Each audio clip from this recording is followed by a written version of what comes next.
Assalamualaikum warahmatullahi wabarakatuh. Nama saya Rahmi Permatahati, NPM 1717051080. Di sini saya akan menjelaskan materi tentang konversi NFA ke DFA. Contoh 1. Teknik kompilasi konversi NFA ke DFA. Dari suatu mesin non-deterministik, finite automata atau NFA dapat dikonversi atau dibuat menjadi suatu mesin deterministik finite automata atau DFA yang memiliki kemampuan menerima bahasa yang sama atau equivalent. Berikut contoh konversi dari non-deterministik finite automata menjadi deterministik finite automata.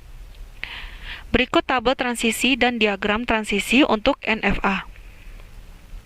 Ini ada state S0, S1, inputan A dan B. Dapat dilihat dari gambar di atas, ada suatu state yang diberi inputan menuju ke beberapa state, yaitu S0 yang diberi inputan B bisa menuju ke S0 dan S1. Lalu dikonversi menjadi DFA dengan membuat state baru berupa gabungan dari S0 dan S1.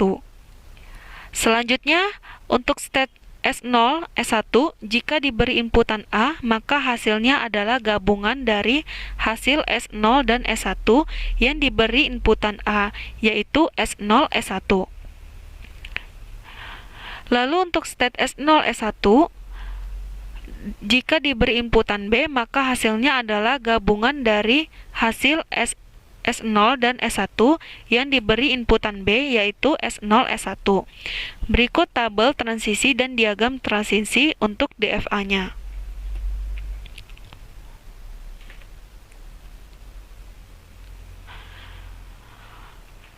Konversi NFA ke DFA.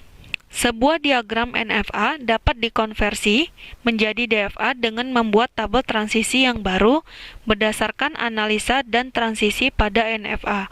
Perhatikan contoh berikut. Jika diberikan sebuah NFA, seperti pada gambar di atas dengan X1 sebagai state awal dan X6 sebagai state akhir, alfabet yang digunakan pada NFA tersebut adalah 1 dan 2. Dan berikut ini adalah tabel transisi dari diagram tersebut. Biasanya pada tabel transisi untuk menandakan sebuah start state diberikan dengan tanda panah, dan untuk final state ditandakan dengan tanda bintang. Setelah kita mengetahui tabel transisi dari NFA, maka kita akan membuat tabel transisi dari DFA tersebut. Pada awalnya, start state pada DFA akan sama dengan start state di NFA, yaitu X1. Kita lihat bahwa transisi dari state X1 jika diberi inputan 1, maka akan menuju ke dua state yang berbeda, yaitu X2 dan X3. Sedangkan jika diberi inputan 2, maka akan menuju ke state X5 saja. Pada tahap awal, tabel transisi dari DFA akan menjadi seperti berikut ini.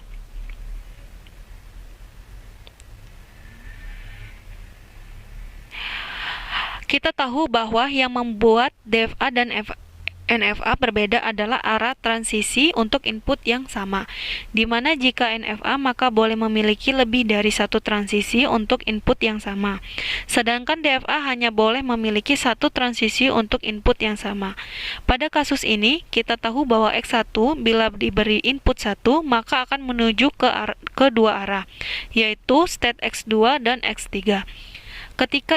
Ketika di DFA, hal ini tidak diperbolehkan karena mempunyai lebih dari satu state untuk transisi yang sama, sehingga kita menganggap X2, X3 sebagai sebuah state.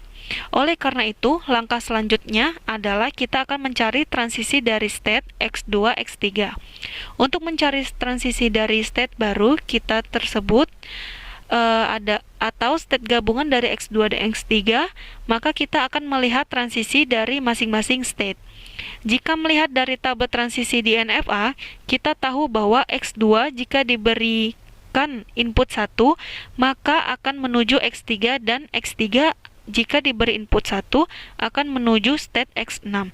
Sehingga hasil dari Transisi state X2 X3 adalah gabungan dari transisi state X2 dengan X3, yaitu X3 X6. Cara yang sama juga dilakukan untuk melihat hasil transisi dari state X2 X3 jika diberi input 2. Jika X2 diberi input 2, maka akan menuju state X3 X4. Dan jika X3 diberi input 2, maka akan menuju state X4. Sehingga state X2 X3 jika diberi input 2 akan menuju state X3 X4. Berikut adalah transisi tabel dari pencarian transisi state X2 X3.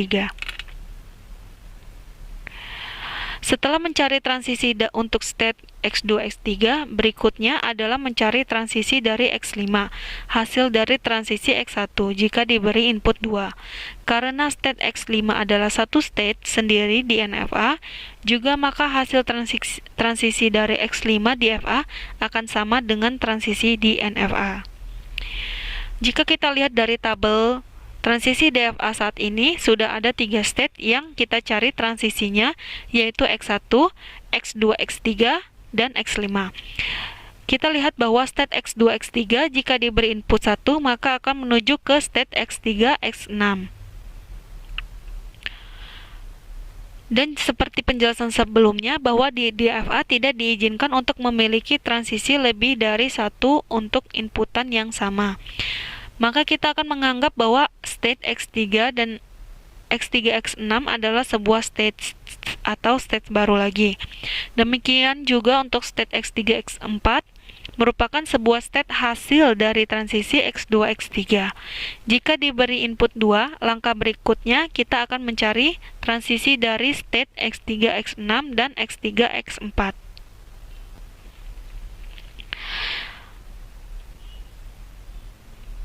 Transisi X3 jika diberi input 1 adalah X6, dan transisi X6 jika diberi input 1 tidak akan menuju state manapun, sehingga transisi dari state X3 X6 untuk input 1 adalah X6 saja.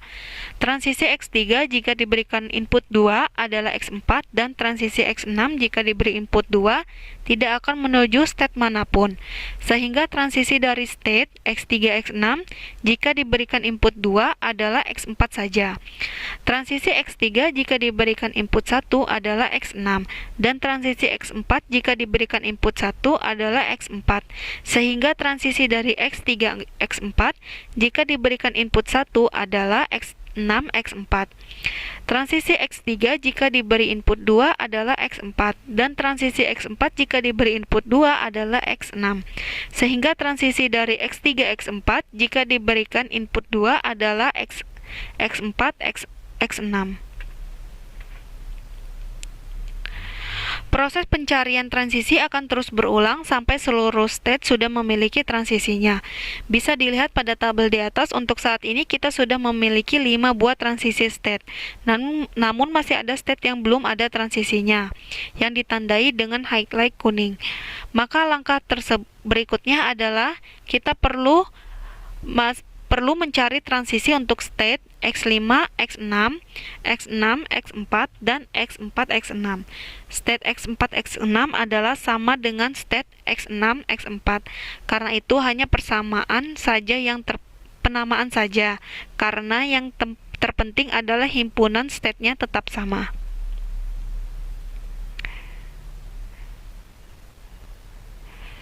Setelah pencarian semua state, maka akan diperoleh tabel transisi DFA sebagai berikut. Final state pada DFA adalah state di DFA yang mengandung final state di NFA. Pada contoh final state di NFA adalah X6, sehingga semua state di DFA yang mengandung state X6 menjadi final state di DFA.